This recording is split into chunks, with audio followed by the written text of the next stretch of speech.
அது கவர்னராக இருந்தாலும் சரி, டெல்லியோட தலைமையிலாக இருந்தாலும் சரி,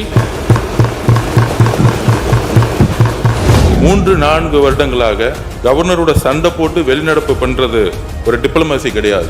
எந்த கவர்னர் புறக்கணிக்கப்பட்டாரோ அதே கவர்னர் முன்பு தமிழ் தாய் வாழ்த்து பாடப்பட்டது.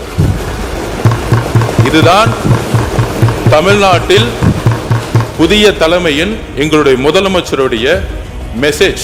தமிழ் தாய் வாழ்த்தை முதலில் பாட வேண்டும், அவை நிறைவின் போதுதான் தேசிய கீதம் பாட வேண்டும் என்கின்ற மரபு தமிழ்நாட்டிலே கடைபிடிக்கப்பட்டு வருவது.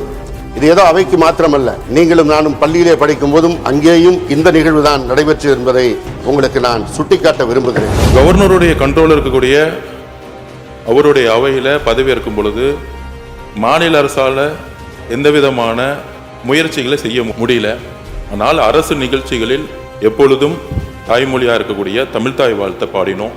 அதே மாதிரி இன்றைக்கு மாண்புமிகு முதலமைச்சர் அவர்கள் முதல் சட்டசபை கூட்டத்தில் பேரவைத் தலைவர் அவர்கள் இங்கு தலைமை இருக்கக்கூடிய அவையில கவர்னருடைய கோரிக்கைகளை முதலில் வந்தே மாதரம் பாடணும்னு சொல்லும் பொழுதும் சரி, அதில் முதலமைச்சர் உறுதியாக நின்று பேரவைத் தலைவர்களும் உறுதியாக பேசி எங்களுடைய கருத்துக்களை கவர்னரிடம் உறுதியாக கூறி இன்றைக்கு 3-4 வருடங்களாக கவர்னர் முன்பு கவர்னரோட சண்டை போட்டு வெளிநடப்பு பண்றது ஒரு டிப்ளமசி கிடையாது.